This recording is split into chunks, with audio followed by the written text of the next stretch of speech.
As we all already know, the new Cutlass Keys PvP area is full of random surprises, even including a random ghost ship that'll shoot cannonballs at you, because hey, why not? But that's not the point of this video. The point of this video is how you can capitalize and be most efficient in regards to gathering up as many Mystic Doubloons as possible. Now, we all already know that the primary source of gathering these are through just a handful of chests that you find throughout the area, as well as using your weekly key to unlock these special chests that provide you with 500 plus doubloons each time, which is great. But long story short, in order to actually be efficient and get a ton of these mystic doubloons, you have to understand the primary routes to take. Again, if you want to stock up on these in order to buy some of the juicy stuff in this NPC store, then this video is for you. Again, the goal of this video is to highlight the most efficient and fastest ways to gather Mystic Doubloons throughout the new Cutlass Keys PvP area. On the screen right now, you see an entire map that highlights every single chest location in this new area. The small green dots symbolize the smallest chests that you can actually loot in this area. Typically, you can get between 12 and 17 or so doubloons. The range is just roughly around there. The red icons are honestly where the major rewards come from. Again, once a week, if you loot one of these larger chests symbolized by these red icons, you can get a golden coconut as well as a larger amount of doubloons. I've gotten anywhere from 22 to I think close to 30 doubloons per chest, which is great and honestly builds up quite a bit. So what I'm doing for the rest of the video is I'll be showcasing a quick preview of the 3 most efficient routes, starting with this one right here, which is the furthest back in this area. Again, this is where a majority of the highest quality chests are. It's over in the Citadel, which by far is the most dangerous area. However, no risk, no reward, right? So let's go ahead and showcase this a little bit closer. So first things first, we are starting with the Citadel, and I'm just going to showcase what I do, which is probably one of my most favorite things to do, is to jump. Right when I hit that bridge, I actually take a hard right and jump straight down, and here is why. Right away, you'll see that you will come across an iron vein, but also more importantly, a cursed horde chest. I'm going to speed this up a bit, but you can see right off the bat, there you go, 29 cursed doubloons and my weekly gold cursed coconut, which is great. I continue to move forward, and guess what? To my surprise, yet again, another huge chest for me to start picking up. I'm going to go ahead and pick it up and speed this up quite a bit as well. And you can see, there you go, 28 more doubloons. I'm already, 30 seconds in this video, and we've already got over 50 doubloons, which is great. At this point, you follow along the coastline and you will come across a handful of other smaller chests, and you will eventually loop yourself upwards to actually climb up the mountain. So you'll see a path right here on your left. You go ahead and start climbing up there, and you'll start to see some waterfalls. This kind of showcases the fact that there's a small chest right before the bone bridge there. I'm just going to knock him down real quick and start moving my way up.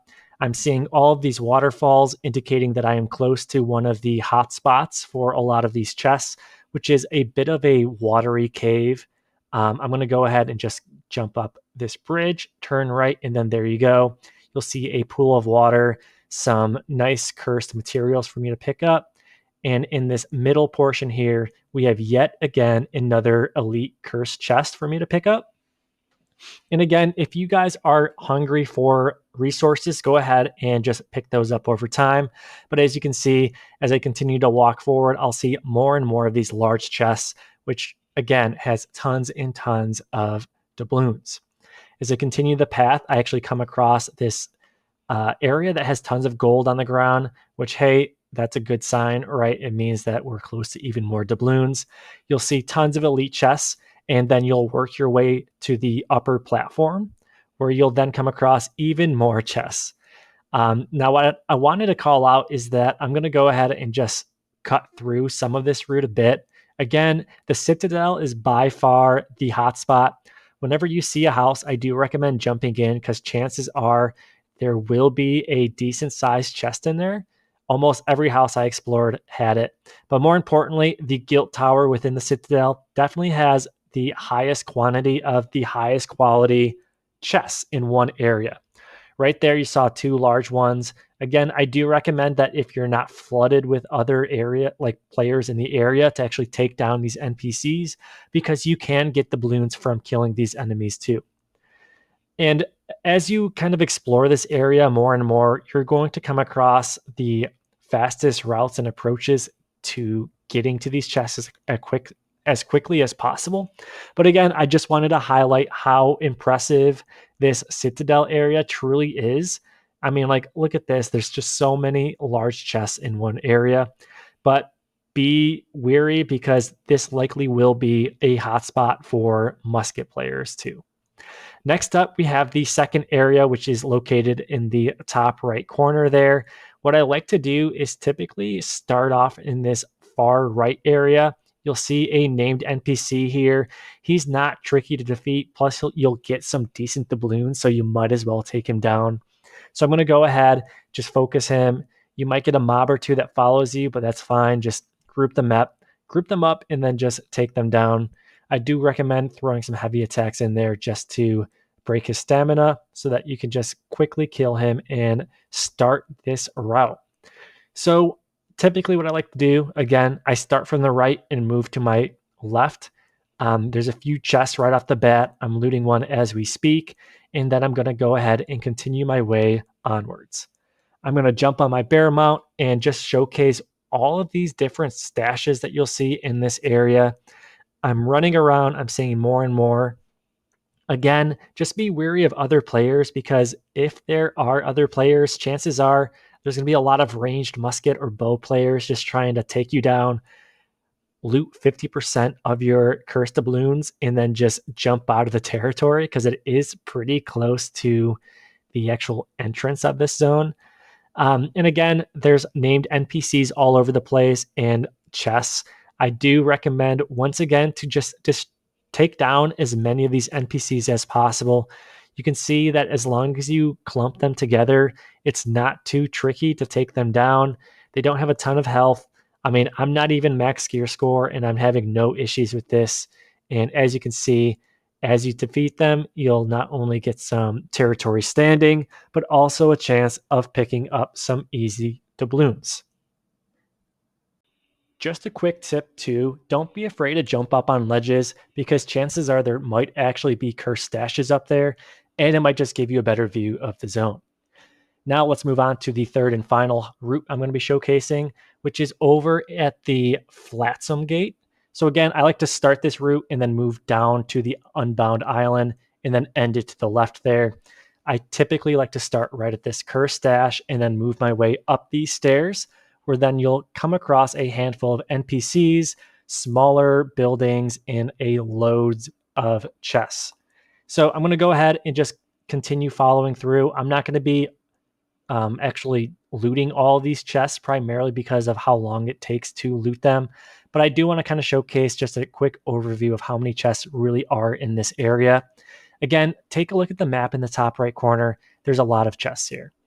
One fun fact too is that when you actually come across this bridge, you should jump underneath it, and there is actually a hidden treasure right underneath it.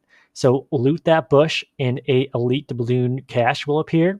Go ahead and just loot that and you will not only get a handful of doubloons, but also some goodies, which, hey, everybody loves some goodies, right? So you're going to continue on, follow that bridge, and you'll come across a smaller area. You'll see some flags, and that indicates that you're moving into the Unbound Island territory, which once again has a ton of smaller caches, but also the larger elite areas. As I mentioned before, just jump into every home you can because chances are there's at least one chest in them.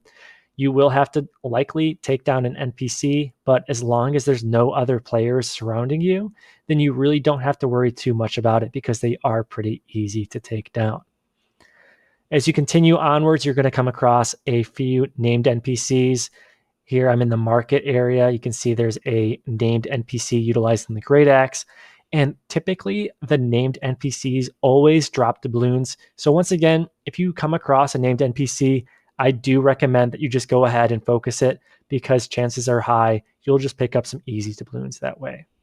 And again, I'm not getting super in depth on where every single chest is, but you guys have the maps. You guys can go ahead and explore your own ways.